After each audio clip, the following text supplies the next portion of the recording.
Hey team, and welcome. I'm your host, Carrie, creator of Mother Life, your destination for all things real talk and parenting.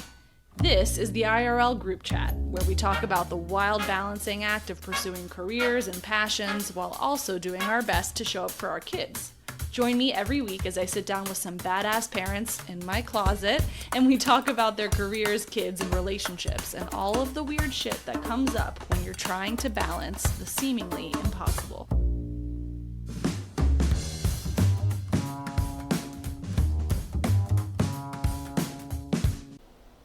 Okay, team, it's our solo pod. A lot to talk about this week or this month. I don't know. I don't know what day it is, honestly. Is anyone keeping track? It's the end of summer. Are we alive? I think I'm delirious. To start off, I'm just going to say I think it is hilarious. The whole fallacy of good sleep once your child is sleep trained. I have incredibly sleep trained kids.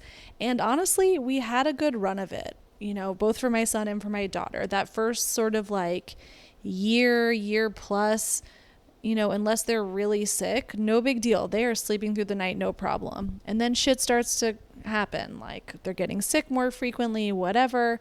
And then that good sleep that you've trained so hard for, like maybe it's here, maybe it's not. We don't know. This past week has been an absolute nightmare.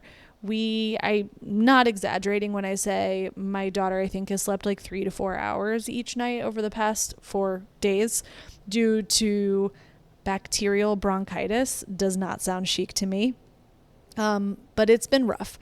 Not only am I no longer just responsible for my own sort of psychotic perimenopausal symptoms that are keeping me up at night, random back pain, random cramping when I shouldn't be cramping, tossing and turning. I literally told my husband the other day, I feel like a rotisserie chicken in bed because I cannot get comfortable.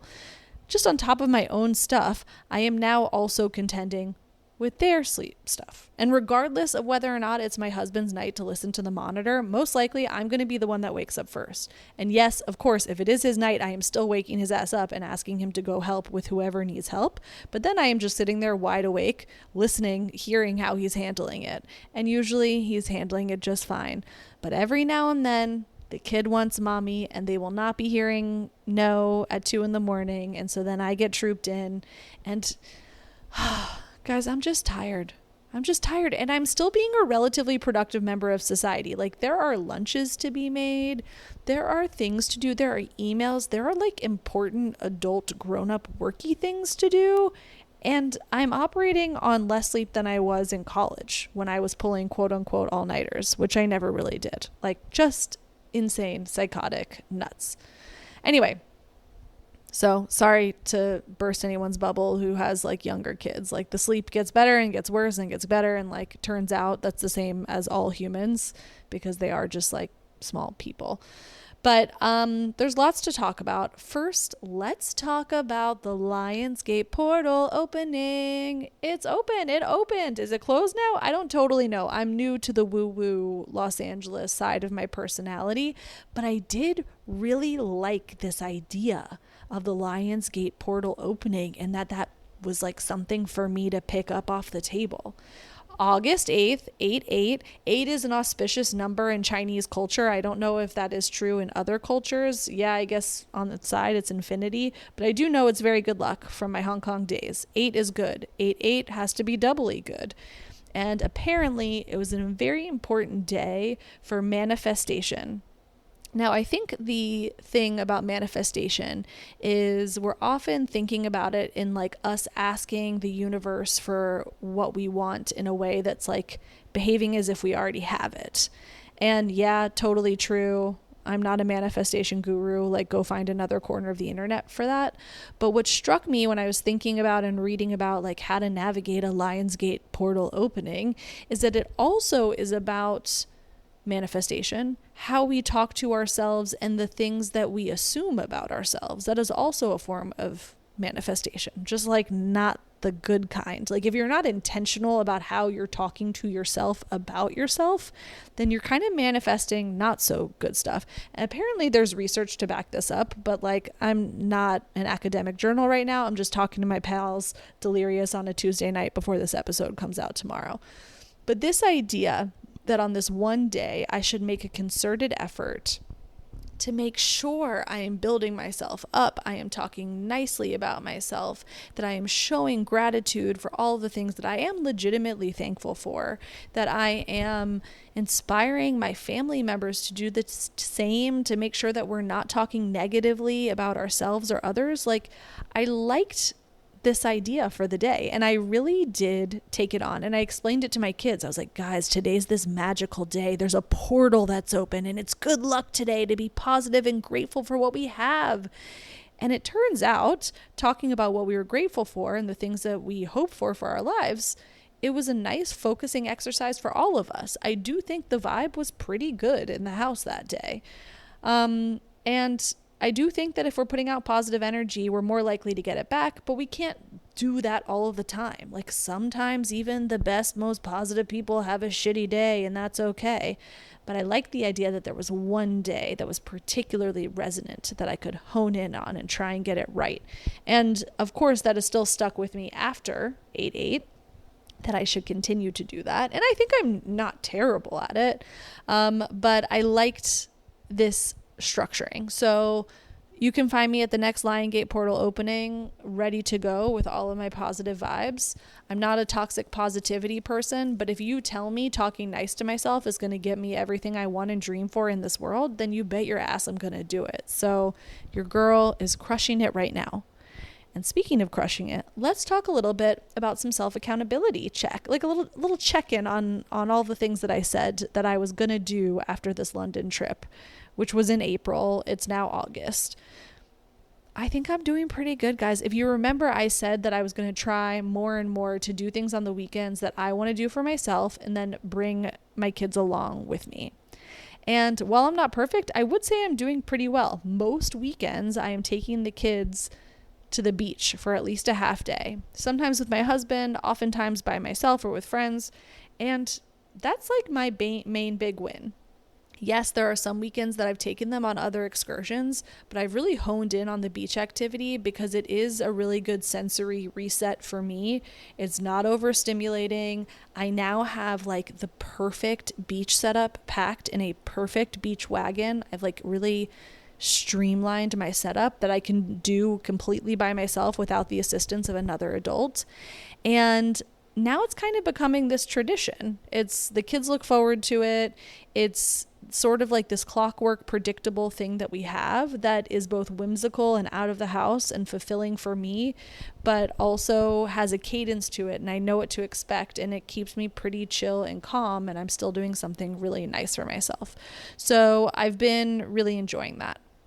The other thing is I said that I wanted to like really get into what I like and lean into the things that I'm into. And let me tell you guys, if I was leaning any harder, I would be the fucking Tower of Pisa at this point, because me and beads, I know that you have been following along on the bead journey, but I went to a bead convention, people.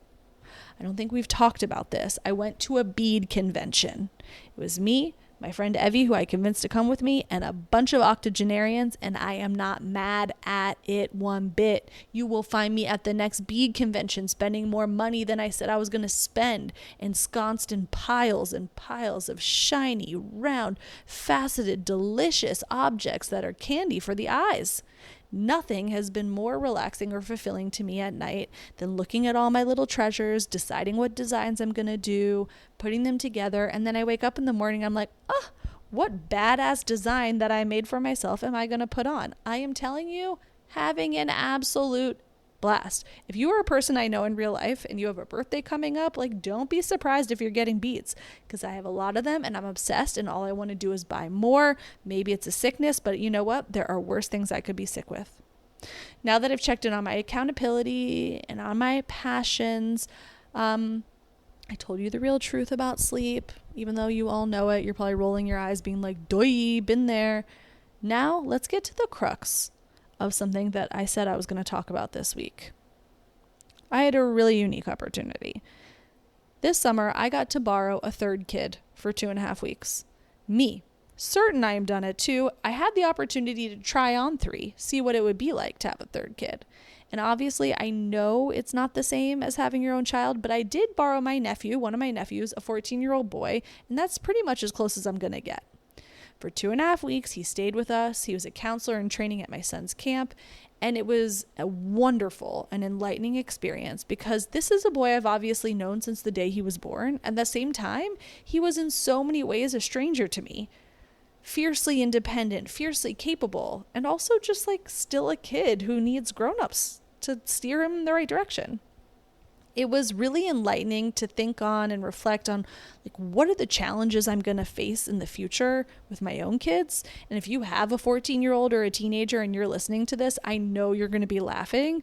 But everything from the fact that he was like straining at the leash. I mean, I know he is not 6 and I was not being a helicopter parent with him, but also like he's here in a new city and I wasn't just giving him unbridled independence to tootle around Ventura Boulevard by himself. So we had to navigate a lot of that sort of tension between the independence he's used to at home and what he was getting with me. At home, he has a bike. He can get around to all these places. There was no way in hell I was going to let him have a bike here. I downloaded the app Life 360, which some of you might be familiar with. I'm constantly checking it to make sure we're on the same page about what he can and cannot do. There was testing of boundaries. Was I really tracking him? Yes, I was. Did he find out I was really tracking him? Yes, he did. Did he make a misstep again after that? No, he did not. It was a lot of trial and error. It was a lot of what I would call firm, affirming love. I wanted him to know I cared about him, and part of that was by having rules and boundaries and routines and expectations, like no phones at the table, sitting down together at dinner every night because that's what we do in this house, participating in dinner time conversation, helping with various things. And for the most part, really happy. He was happy to do all of this stuff. But it did make me realize, like, oh, I think I'm going to, if I continue on the track that I am with my kids now, like, I'm not going to be a totally chill, hands-off mom. Like, I'm going to have some rules and boundaries. Sorry, kids. Not sorry. And one of the things that I think caught me off guard is at 14, he just wasn't spending that much time with us. Like, he wants to be with his peer groups. He was lucky enough to make some wonderful friends while he was here. And so, like, yes, he's a kid who loves his family and wanted to spend time with us, but only to a point. He wanted to be out in the world with his peers. And so I think all of us were caught by surprise by how little we were actually going to get to see him. And the corollary to that, is that the right word? Corollary?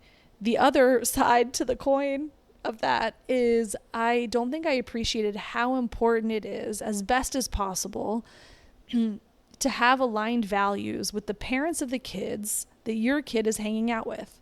And I'm so excited to hear in the comments what you who have teenagers think about this. But we were really lucky. He made friends with this wonderful kid who has a wonderful family, who has a similar sensibility to me. Like, me and the parents met up to sort of size each other up because we're like, I don't know who your kid is. You don't know who my kid is. They want to hang out after camp. Are we cool with this? And we had to kind of kick the tires. Like, what's the degree of independence? How do we feel about, do the kids have phones? What can and can't they do? How much we're checking in with each other, the parents, when we have each other's kids. All that stuff, like, I navigated. They were kind of great test parents for me to navigate all of this with because they were so kind and open and also kind of firm and boundaried with their kid. So it allowed for me to not have to feel like I wasn't being cool or whatever because I had parents who were on the same page as me. But it did make me realize that, like, I got really lucky in this one instance. It doesn't mean that every parent is going to have the same thoughts and feelings and be similarly value aligned about what they want their kid exposed to and when and to what degree. And that is something I hadn't really considered because at 14 you think, oh, like, they're sort of, their own independent people in the world, navigating the world on their own, but you do still have the literal keys to the car and you're the one driving them places. And hopefully there's an opportunity to be able to support surrounding themselves with people who have the same ideas about what, like, safety for kids looks like, or the fact that, like, 14 is still not a grown up. Sorry. So I am really interested to hear from all of you on that, because that one sort of caught me by surprise. The like, oh, I have to engage with other kids' parents at that age that maybe I don't know. That was sort of a new thing for me. And also, I don't know if you've heard of this idea of like wait until eighth, this pledge about access to phones for kids, waiting till they get to eighth grade. I do now really appreciate and understand the importance of having the hive mind of all of the parents in a grade be aligned on that, because once one kid has access, it really seems to me that all of the kids have access to the whole of the internet, and they're going to find other ways to enlighten each other on what they're learning on the world wide web of it all. So while of course it can't be perfect, I do understand the importance of like parents being on the same page. It doesn't mean that all the parents have to be friends, but like having some shared ground rules as best you can is kind of a dream scenario. Now, the other thing that I wasn't expecting about a 14-year-old boy is they don't talk that much. Or at least this one doesn't. And from what I've heard from others, like not super uncommon. I was pretty sure he was having a good time, but a lot of days I couldn't be certain. Some days were obvious, like some moments were obvious. I learned that sick is like incredible. Tough is also good. I learned the good old fashioned, it was great, it was awesome. Sounds like a good day. Solid, happy to hear it all around. What was harder to figure out were the silences and the variance of silences. Like, are we focusing on the phone because we want to avoid a conversation? Are we being quiet because we're tired? Or has something happened to make us feel sad? I couldn't quite navigate all of that, but toward the end, I did get a sense sometimes if there was an uneasy quiet. And one of the days, it's hard to know. What do I pry and prod and what do I not? I want him to know that I'm there for him, but I also don't want to be nosy up in his space. And one day I felt like something was off, and I leaned over and just whispered to him, like, I just want you to know I love you. I hope everything's okay, but if it's not for any reason, like, know that you can talk to me, and I promise I'm not going to judge you. And he said, I love you. I'll see you after camp. And then he texted me, and I was like, cha-ching, I was right. It was not a normal silence. It was uneasy. Something was bothering him. But it then did give us this great opportunity, or at least me the opportunity, to say to him, like, you're not inherently supposed to know what good and bad and right and wrong is. It's the grown-ups around you who are supposed to teach you that. And maybe this situation was novel and hadn't come up before, but I was the grown-up that was around. And throughout all of it, I was able to enforce with him that, like, I love him and that he's a good kid and I'm proud of the kid he's becoming. And also my job is to help steer him in the right direction. And we were able to resolve it, and we had a hug. And so I also felt kind of happy that we had some like less than perfect moments, because I got to see, I think, a glimpse of what I might be like when it's my own kids down the line. That I'm not a total pushover, but I can also hold boundaries firmly and with love and without judgment. So felt pretty good about all of that. And on the flip side of all of this, I also had 2.5 weeks of being really aware that there was a 14-year-old in my home who is not my child, who was observing my parenting and watching how I parented my own kids. And I think sometimes it was hard for him, because like when the 3-year-old is trying to test a boundary that's a firm boundary, like hands are not for hitting, or they're melting down over something that I cannot just give them because they want it, or, my son does something he shouldn't do and there's a consequence for that. Like, I could see that it was uncomfortable for him because those are his cousins and he doesn't want them to get in trouble, and he views them as just like cute and little and sweet and innocent, as do I, but it's also my job to enforce the boundaries. So it was interesting feeling sort of observed. And at one point I asked him, what do you think my parenting vibe is? What am I like as a parent? Do you think I'm really strict?